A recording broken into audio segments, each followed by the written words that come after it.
What's up, tutorial heads? I'm going to show you how to Wacom tablet. So I have my keyboard here. First thing, very important, you want to have your hands on the keyboard, unless you have like a remote or some kind of buttons you use. I prefer the keyboard. I've tried like the 8-bit do micro and all that. It's nice, but the keyboard is just, you're always going to have a keyboard, so I just prefer to use it.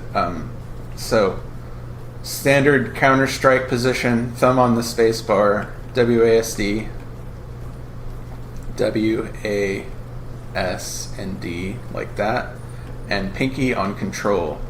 So what you're going to find yourself doing a lot while you're drawing is Control Z, so it's going to be like Control and Z. Control Z is undo, so you're going to go like that, Control Z. And then in Krita, redo is actually Control Shift Z, like that. So get very used to doing those two. Control Z with your ring finger and pinky, and then Control Shift Z with ring finger, pinky, and middle finger. Get very used to doing that because you're going to use that a lot. As for the tablet, okay, you want to have your hand on the keyboard while you draw so that you can undo. Mine is like the same as y'all's, just maybe bigger, but it's the same. It doesn't have a screen, so it acts like a mouse, like when you move the cursor around. Like right now I'm moving the cursor around, it acts like a mouse on this screen over here. I know you can't see it, but I have a screen over on this side. Over here is the laptop screen. I'm not using that, but over here is where I have my drawing program. So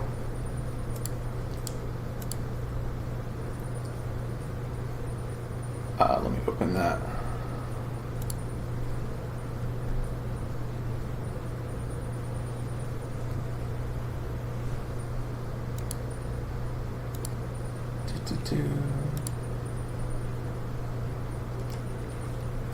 So when you're drawing, at first it's going to be very wonky. You might be tempted to do like really slow lines, but you'll find if you do like a quick swipe compared to a really slow like line, that it comes out way smoother with the quick movement.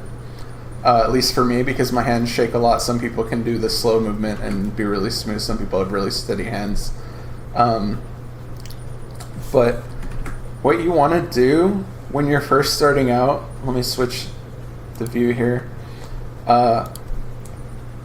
is you want to take a pressure sensitive brush, like up here's the brushes, so you would pick a pressure sensitive brush like this one and make sure it's like a good size on your canvas, and you start out by just doing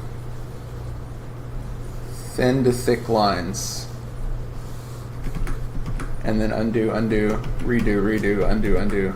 But yeah, you're gonna wanna kind of practice pen control. So thin to thick lines, get used to that pressure sensitivity, kind of find out how hard you can push, how soft you can push, and just do this for a few pages.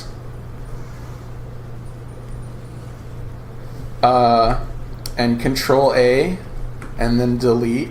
The delete key will clear it, and then Control Shift A will deselect. So just do these little, and this is me going slow. Like if I go slow, you can see how it's really jaggy, it's really uneven, it's really like wonky, right? But if I go fast, it's like much smoother.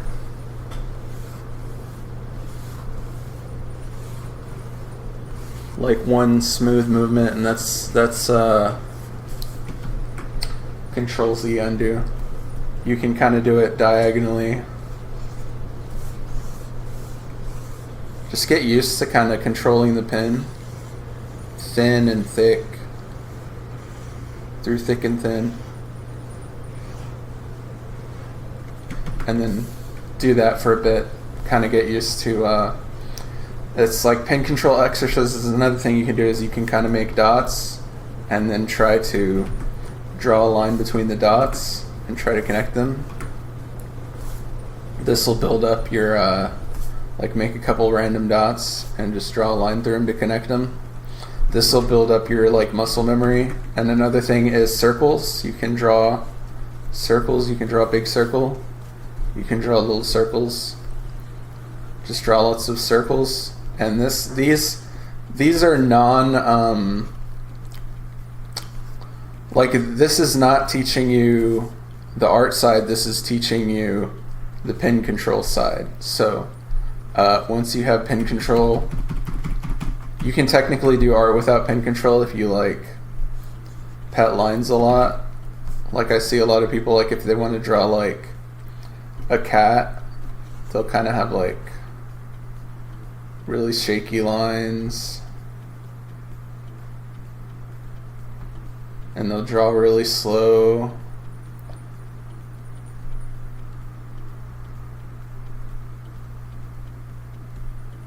And then they'll kind of zoom in really close. Control plus and control minus, or just the plus and minus key next to backspace is the default zoom. So plus and minus next to backspace, zoom on the keyboard. I can show you. It's next to backspace, plus and minus, zoom in and out.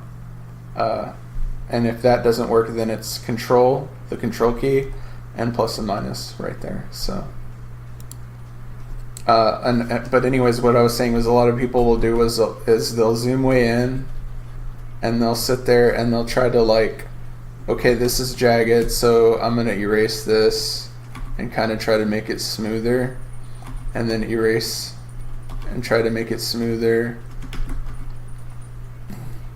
And they'll zoom in and they'll do this for every pixel, trying to make it as smooth as possible, when in reality, if you had just you could spend an hour doing that when you could just do the same thing in one fluid motion, like, and then it would be really smooth like that. That's getting more into line confidence, which is not the scope of this video, but these are just functions of. See, right now, Control A is select all, and then the delete key, which is right here, the delete key, this one, and then Control A is Control A to select all, and then Control Shift A is deselect all.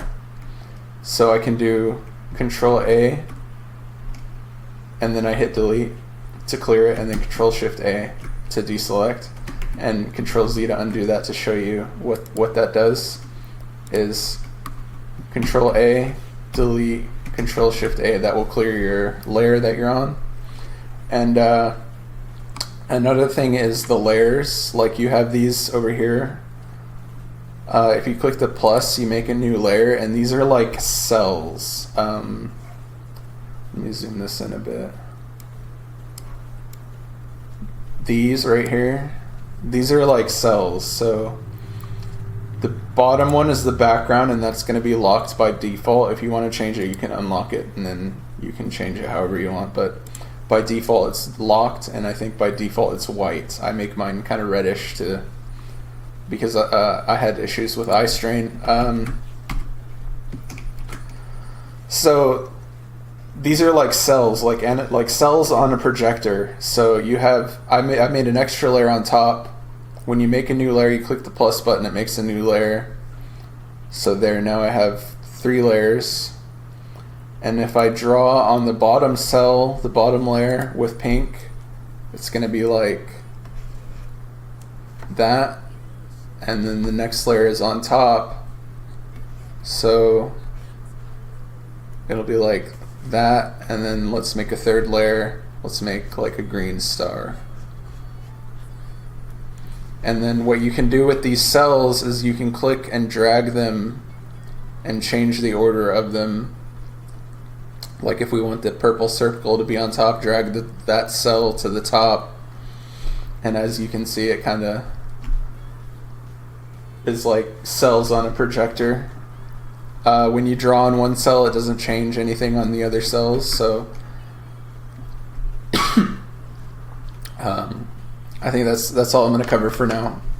Have fun.